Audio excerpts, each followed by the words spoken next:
scheming reptilian shapeshifters in human disguises, infiltrating the highest levels of corporate and political power, ruling us from another dimension and feeding off to suppress your true potential. David Icke, conspiracy theorist and spiritual thought leader who's now reached near religious fame, has always been a guy I enjoyed listening to but often disagree with.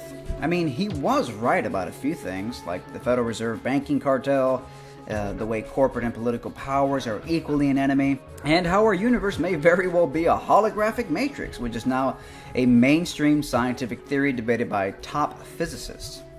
But one of the theories that has always left me scratching my head was David's reptilian theory. I've listened to his seminars on this subject and always felt like there was insufficient evidence to prove it. I concluded that maybe David has just run out of things to say after over 2 decades of spiritual epiphanies. Maybe his best days were behind him, and this reptilian stuff was just a fraud designed to keep generating new material for his books and world tours, which every year David always seems to come up with enough new epiphanies as material to fill up an entire book. But recently, in the past few months, I've stumbled across some very interesting information that might actually prove David Icke's reptilian theory, or at the least prove that he was onto something when he came up with it. Now, keep in mind, I'm the guy who made a video debunking some of the reptilian theory stuff. One of my videos has over 120,000 views, and although it doesn't specifically discuss David's version of the reptilian conspiracy, it does talk about another similar version. You can click right here to watch that video in a separate window. So, for a guy who recently debunked some of this reptilian nonsense, what the hell am I doing making a video in defense of it? Well, one of the startling and sobering facts I discovered is that on a biological and psychological level, reptilian themes are actually very much a part of the current scientific literature. Yes, that's right. Reptilian concepts have been a part of the medical and scientific community for decades, but few people know about it or even connect it to David's work. It turns out, evolutionary biology proves that humans evolved from reptiles and fish. This is a pretty well-known fact, but in recent years, research has found astounding evidence that proves that our reptilian ancestry is much closer to our day-to-day lives than we think. How close? Well, it's actually inside your brain right now. Now, before you freak out, just know that this is entirely normal. It's called the R complex, or reptilian complex.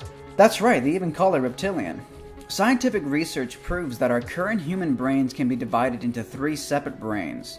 The 3-brain model is called the triune brain. It was proposed by American physician and neuroscientist Paul D. MacLean as a way of looking at the human brain from an evolutionary perspective.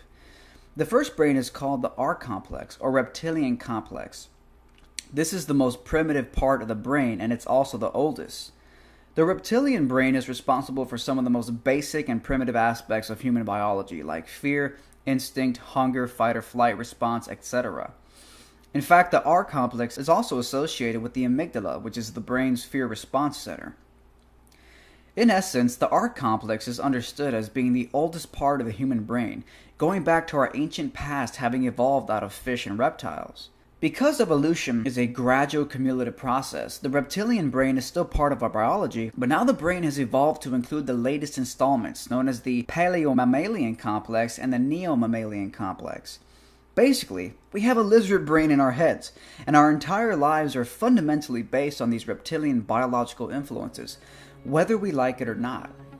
But our human connection to reptiles extends beyond the confines of our brains. One of the creepiest things I've ever seen are pictures of a human embryo in its early stages, because by day 28, the embryo already begins to exhibit certain qualities that look like lizards, but also can be biologically categorized as such. You can see a tail-like portion near the bottom. Some researchers claim that upon closer observation you can actually see gills like on a fish on the embryo. Even Carl Sagan, famous astronomer and astrophysicist, in his book The Dragons of Eden, wrote, "It does no good whatsoever to ignore the reptilian component of human nature, particularly our ritualistic and hierarchical behavior. On the contrary, the model may help us understand what human beings are all about." What we see here is a startling correlation between our modern human biology and our reptilian evolutionary past. The worst part, however, is that the reptilian brain is responsible for some of the most destructive, violent impulses, things like aggression, dominance, territoriality, and ritual displays. All the modern manifestations of these are obvious today. We live in a world full of war and violence, centralized greed and narcissism, deception for power, and so much more. The scarier part, however, might be how the reptilian brain matches the same qualities David Icke uses to describe the evil, shape-shifting reptilians who have infiltrated the halls of corporate and political power.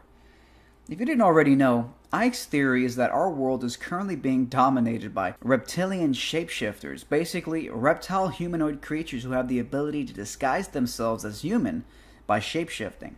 Pretty far-fetched if you're coming from a traditional worldview. But what I find most startling is how David was able to come up with this theory, and how that theory matches up with mainstream scientific research.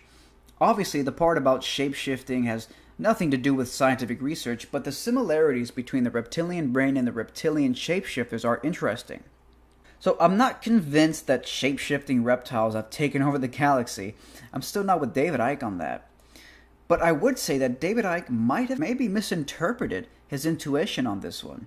In the past, David discovers his epiphanies through mostly spiritual awakenings and intuitions, where he has a vision or some kind of intuitive feeling, and then he publishes those random intuitions only to find out 10 or 20 years later that mainstream science has confirmed what he said, like his theory on the universe being a holographic matrix, which is now mainstream scientific theory. So maybe David is only half right on his intuition about the reptilians. Maybe it's not reptilians taking over the world, but instead, maybe it's our reptilian brains taking over our lives. And if enough people succumb to the negative, destructive, fear-based qualities of our reptilian brains, then our society and the world will crumble into war, violence, and separation. The problem isn't necessarily that evil reptilians are outside of us and taking over the world. Maybe it's just the reptilian brain within us, which is responsible for aggression, dominance, territoriality, and ritual displays, that is the culprit here. I mean, all of those internet videos that claim to show proof of powerful leaders shape-shifting for a few moments to reveal their reptilian essence, maybe in a kind of metaphorical way, that's actually true. These evil sociopath leaders like Bush or Obama or any of these warmongering elitists, maybe they're not actually reptilians like David Icke says, but instead, maybe they are just slaves to the reptilian brain, the same part of the human brain that is responsible for aggression, dominance, territoriality, and ritual displays. From a scientific perspective, this is actually 100% accurate. It has been proven that the reptilian brain is the source of our most primal vicious qualities, so when a tyrant like Bush or past leaders exhibit qualities like war, dominance, and bloodlust, in a way you can say that they are reptilian. They are slaves to their reptilian brain. The good news, however, is that evolution seems to be taking us away from our reptilian past, and our brains have developed beyond the limitations of the reptilian brain. As I mentioned earlier, there are 3 general sections of the brain, from an evolutionary perspective. The newest installment is called the neocortex, and it is the ultimate height of human evolution and potential. The neocortex is what truly separates us from the animal kingdom, and although many primates have a neocortex, they are nowhere near as developed as in humans. This part of the brain handles things like language, abstraction, planning, and perception. Sadly, the reptilian brain still persists, and it is oftentimes the source of our fears, worries, anxieties, depression, and even procrastination. World-famous thought leader and best-selling author Seth Godin has long talked about the reptilian brain and how it destroys human potential when it comes to life goals and what we want to accomplish. You call the voice in our brain that keeps us from doing that lizard brain? Right. So the amygdala, the Steve Pressfield's resistance, the voice of the lizard. And there's all sorts of ways I can show you this anecdotally, but I can also show it to you in the lab. So imagine caller ID, and you see from the caller, it's 10 o'clock Saturday night, that it's the chairman of the board of your company or your boss's boss. What happens?